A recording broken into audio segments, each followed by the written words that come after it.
Chers frères et sœurs, amis visiteurs, bonjour. Bonjour. Bonjour. Bonjour. C'est pour moi un grand plaisir d'être ici et qu'à chaque fois que Dieu me donne la possibilité de parler en son nom, donc je me sens très flatté, pauvre pécheur que je suis, mais Dieu alors a fait choix de moi pour parler en son nom ce matin. Donc je remercie aussi les staffs et dirigeants de cette église d'avoir pensé à moi pour parler au nom de Dieu. Donc, ce matin, quand je m'étais assis dans l'assemblée, quand Sœur Claudia faisait les annonces, donc elle a dit qu'à 12h30, alors avant 12h30, non, on doit vider les lieux. Donc, je me suis dit que ça m'arrange parce que moi, je ne suis pas un beau parleur. Je ne parle pas beaucoup. Donc, pas de souci avec moi. Donc, ce matin, nous allons considérer une histoire très importante. Donc, c'est cette même histoire que Sœur Claudia a... alors, elle a parlé de cette histoire pour les enfants ce matin. Donc, c'est cette même histoire qu'on va considérer en ce moment. Donc,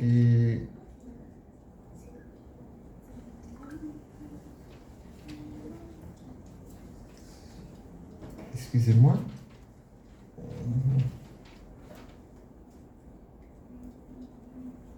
Bien.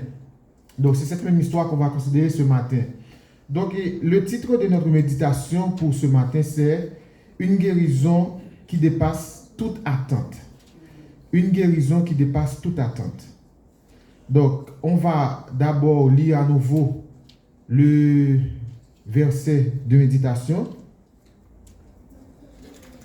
Donc, le texte de base se trouve dans Jean 1er, versets 5 à 9, et nous allons lire ensemble à haute voix. Après cela, j'ai pas entendu. Après cela, il y eut une fête des Juifs, et Jésus monta à Jérusalem. Or, à Jérusalem, près de la porte des brebis, il y a une piscine qui s'appelle en hébreu Bethesda, et qui a 5 portiques. Sous ces portiques étaient couchés un grand nombre de malades, des aveugles, des paralytiques qui attendaient le mouvement de l'eau, car un ange descendait et agitait l'eau. Et celui qui y descendait le premier, après que l'eau avait été agitée, était guéri, quelle que fût sa maladie. Là se trouvait un homme malade depuis 38 ans. Jésus l'ayant vu couché, et sachant qu'il était malade depuis longtemps, lui dit, « Veux-tu être guéri ?» Le malade répondit, « Seigneur, je n'ai personne pour me jeter dans la piscine quand l'eau est agitée, et pendant qu'il j'y vais, un autre descend avant moi. Lève-toi, lui dit Jésus, prends ton lit et marche. Aussitôt, cet homme fut guéri, et il prit son lit et marcha. » Mais maintenant, il y a une question qu'on doit se poser. Et qu'est-ce qui fait de cette histoire si particulière ou bien si intéressante, si spéciale? Donc, il y a plusieurs aspects qu'on va analyser ce matin et c'est ce qu'on va voir. Mais juste avant, vous êtes priés de baisser la tête et nous allons faire une courte prière. Père des cieux, merci d'être que tu nous as donné la possibilité d'être assis ici en vue de t'adorer, de te louer. Tandis que nous allons écouter, nous allons méditer sur ta parole. Te demandons, Père, de nous assister par ton Saint-Esprit afin que nous puissions comprendre et appliquer ces paroles dans notre cœur. Pardonne nos fautes et nos iniquités. Au nom de Jésus, nous t'en prions. Amen. Jean 5, verset 8, surtout le verset 8, est l'un des versets les plus percutants de l'Évangile. Lève-toi, prends ton lit et marche. Malgré ces mots sont simples en apparence, mais il renferme une puissance spirituelle extraordinaire. Il révèle la foi, l'autorité de Jésus et la restauration totale qu'il apporte. Mais il nous invite aussi à réfléchir à la réalité physique de cet homme. 38 ans de paralysie. Donc, ce n'est pas une mince affaire, comme on dit. Humainement, se lever après tant d'années est impossible. Vraiment impossible. Mais par contre, spirituellement, c'est exactement là que Jésus intervient. Nous allons considérer 5 aspects aujourd'hui pour voir qu'est-ce qui fait de cette histoire une histoire si spéciale. Qu'est-ce qui fait de cette guérison une guérison si particulière. Donc, le premier aspect qu'on va considérer, c'est que Jésus rencontre l'homme dans l'impossible.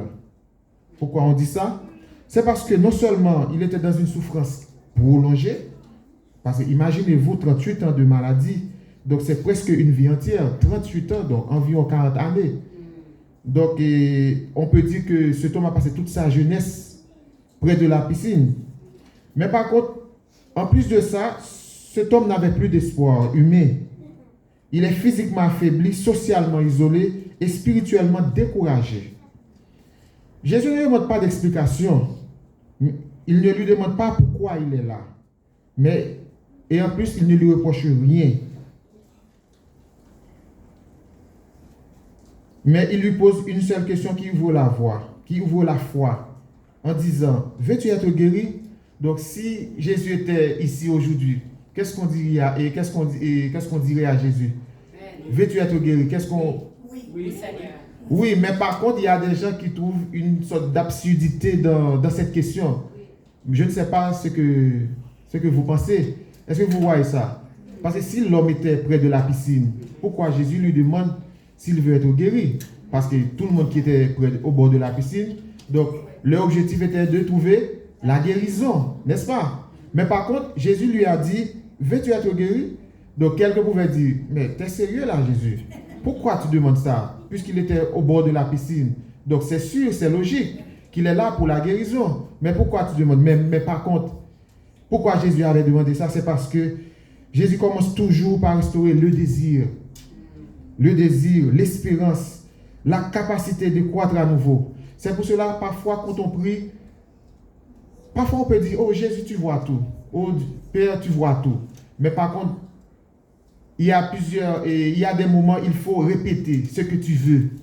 Donc, je veux que tu me pardonnes parce que j'ai péché. J'ai fait telle chose. Je veux que tu me pardonnes pour ça. Donc, parfois, Jésus veut ça. Dieu veut ça. Donc, il faut parler. Donc, pour le deuxième aspect qu'on va considérer, c'est que la parole de Jésus porte la puissance de guérison. La parole de Jésus porte la puissance de guérison. Jésus ne discute pas les obstacles. L'homme explique qu'il n'a personne pour l'aider. Jésus ne répond pas à son argumentation, mais par contre, il parle. Donc, la parole de Jésus crée ce qu'elle commande. Quand Jésus dit « lève-toi », la force apparaît. Quand Jésus dit « marche », les muscles répondent. Sa parole n'était pas descriptive, mais créatrice. La foi ne repose pas sur nos capacités, mais sur la puissance de la parole de Jésus. Amen. Parfois, quand la capacité n'existe pas, mais par contre, la foi, lui, à elle seule, est suffisante. Amen. Le troisième aspect alors qu'on va considérer, c'est que c'est la foi, donc obéir à une parole qui dépasse la logique. Pourquoi on dit ça? La foi commence par un mouvement. L'homme aurait pu dire, je ne peux pas, mes muscles sont morts, je suis paralysé depuis trop longtemps, et c'est la vérité, n'est-ce pas? Mais il tente, il répond et il obéit. La foi ne nie pas la réalité, mais elle croit que Jésus est plus grand que la réalité. Est-ce que vous croyez dans ça, mes chers frères et sœurs? Donc la foi ne nie pas la réalité, mais elle croit que Jésus est plus grand que la réalité. Donc c'est ça. Donc la foi ne dit pas je suis fort, mais elle dit sa parole me rend capable. Maintenant, 38 ans de paralysie. Maintenant, on va voir les conséquences que ça peut avoir sur le corps humain. Donc, c'est pour cela qu'on dit que la guérison dépasse les limites du corps humain. Donc, la guérison dépasse toute attente. Sans entrer dans un diagnostic, on peut comprendre en termes généraux ce que signifie être paralysé pendant 38 ans. Parce qu'il y a des causes physiques aussi que ça entraîne. Par exemple, les muscles s'atrophient. Donc, sans mouvement, les muscles perdent leur mouvement et leur force. Parfois, généralement, on dit que la nature a horreur du vide. Donc, si tu as un membre et que ce membre-là ne fonctionne pas pendant plusieurs temps, donc les muscles vont s'atrophier. Donc, c'est ça. Donc, sans mouvement, les muscles perdent leur volume et leur force. Donc, après des années, ils deviennent extrêmement faibles, très faibles. Les articulations deviennent raides aussi. Donc, le manque de mouvement entraîne une perte de mobilité. Les tendons et les ligaments se raccourcissent. Mais aussi, il y a aussi des conséquences osseuses. Non seulement ça peut entraîner, et la paralysie peut entraîner de l'ostéoporose, donc, et fragilise les os. Donc, mais aussi, il y a un risque élevé de fracture, même avec des mouvements minimes. La raison, c'est parce que cette personne-là passe trop de temps sans faire de mouvement. Donc, il y a aussi des troubles circulatoires. Donc, mauvais retour veineux, risque d'œdème, ulcère, thrombose. Il y a aussi des troubles cutanés. Donc, imaginez-vous, je ne sais pas si vous avez eu affaire avec un de vos proches ou bien un de vos amis qui a eu un accident cérébrovasculaire, donc qu'on appelle stroke en anglais. Donc, cette personne-là ne peut pas faire mouvement, ne peut pas tourner sur un lit. Donc, il lui faut quelqu'un pour lui donner pour l'aider à changer de position au moins chaque 3 heures à 4 heures de temps. Donc, pourquoi? C'est parce que quelle que soit la personne, si la personne reste dans une position pendant 3 heures de temps ou plus, donc ça va entraîner une mauvaise circulation au niveau de la zone. C'est pour cela que ces personnes-là développent des plaies, surtout au niveau de la région sacrée, donc on appelle ça scar dans le langage médical. Donc, cette personne-là entraîne des plaies. Donc, imaginez-vous une personne qui passe 38 ans paralysée au bord de la piscine sans personne pour l'aider à changer de position. Donc, est-ce que vous pensez que cette personne... Alors, marcher à nouveau, est-ce que c'est une chose possible pour cette personne? Non. Humainement parlant, non. Scientifiquement parlant, non. Mais par contre, Jésus a fait l'impossible. Jésus a fait l'impossible. Il y a aussi d'autres choses, alors d'autres perturbations que la paralysie entraîne au corps humain. C'est que le système nerveux perd ses connexions fonctionnelles. Donc les signaux moteurs ne passent plus correctement. Parce que trop de temps sans faire de mouvement. Le cerveau oublie certains schémas de mouvement. C'est pour cela qu'on dit que la nature a horreur du vide. Aussi, la circulation sanguine est réduite, très très réduite. Les membres immobiles reçoivent moins de stimulation. La peau et les tissus s'affaiblissent. Donc, c'est juste pour vous dire que pour que cet homme puisse marcher, à part Jésus qui pouvait faire ça, personne d'autre dans ce monde pouvait faire ça. Parce que là, humainement, c'est impossible. Se lever après 38 ans de paralysie est impossible. Donc, une paralysie de 38 ans entraîne des dommages irréversibles. Donc, ce qu'on vient de voir, non seulement aux muscles, aux os, aux articulations et parfois aux nerfs. La marche autonome est presque toujours impossible après une durée aussi longue. Même avec une rééducation d'emblée, une rééducation intensive, même si on prend les physiothérapeutes, les ergothérapeutes, toutes les peutes de ce monde, donc ça devient impossible pour qu'un homme puisse marcher après 38 ans de paralysie. Mais par contre, c'est là que Jésus lui-même intervient. Non seulement, Jésus ne guérit pas seulement la maladie, mais il restaure les muscles, il restaure les nerfs, les articulations, la coordination, la force et l'équilibre. Jésus, encore, en plus de ça, restaure l'homme entier. Il restaure l'homme entier. Physiquement, il marche. Donc, il n'a pas besoin de faire de rééducation pour pouvoir fortifier les muscles. Mais instantanément, il marche. Psychologiquement, il retrouve sa dignité. Parce que 38 ans de paralysie. Donc, il était un peu éloigné de la société. Socialement, il réintègre la communauté. Et spirituellement, il rencontre Dieu. Car quand Jésus guérit, Il ne repart pas partiellement, mais il recrée. Mais il recrée.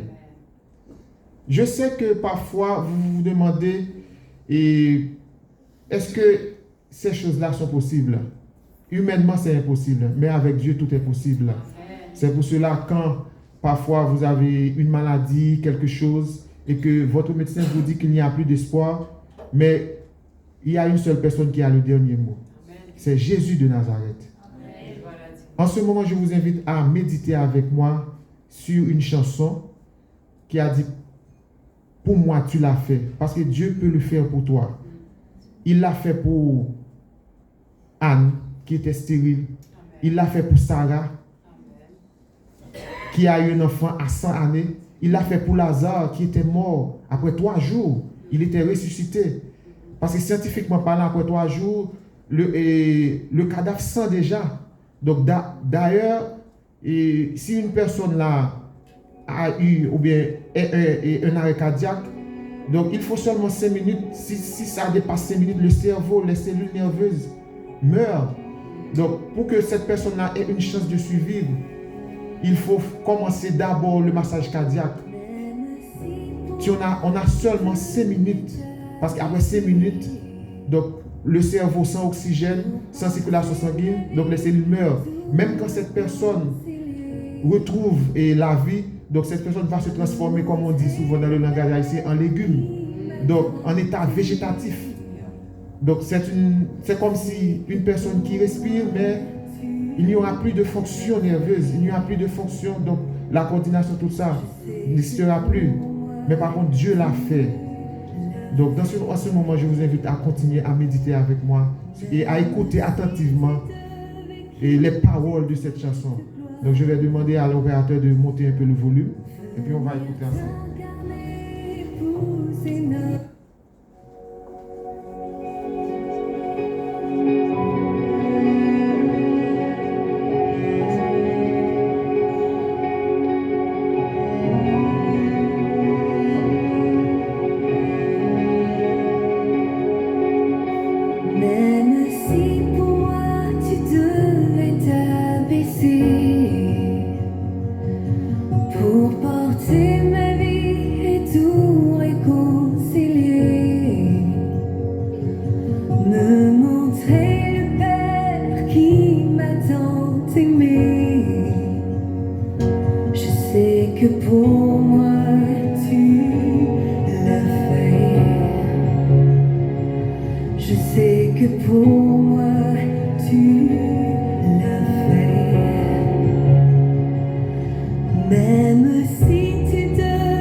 prenant la place du serviteur caché, pour que je revive en ta fidélité. Je sais que pour moi tu l'as fait. Je sais que pour moi tu l'as fait. Car mon Dieu tient toujours ses promesses, me couvrant de tendresse. Voici quel est mon Dieu.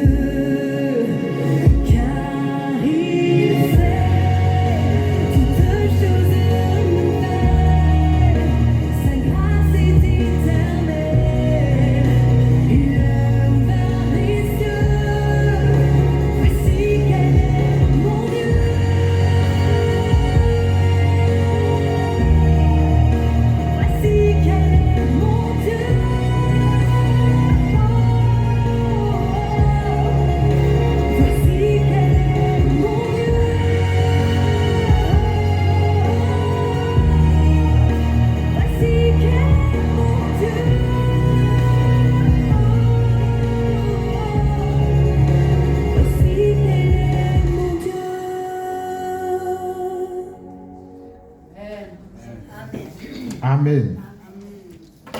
Pour conclure,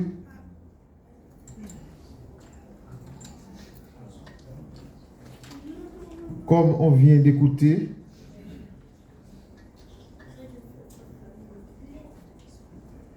donc pour conclure, comme on vient d'écouter les paroles de cette chanson, donc Dieu peut le faire pour toi aujourd'hui. Car la parole qui élève encore aujourd'hui, dans Jean 5, verset 8, n'est pas seulement une histoire ancienne, mais c'est un appel pour nous aujourd'hui. Lève-toi de ceux qui te paralysent. Prends ton lit. Ce qui te portait, tu le porteras. Marche. Avance dans une vie nouvelle. La foi ne consiste pas à comprendre comment Jésus va agir, mais à répondre quand il parle. Il l'a fait pour Sarah, il l'a fait pour Lazare, il l'a fait pour Anne. Il peut le faire encore pour toi, pour vous aujourd'hui. Donc que Dieu vous bénisse abondamment.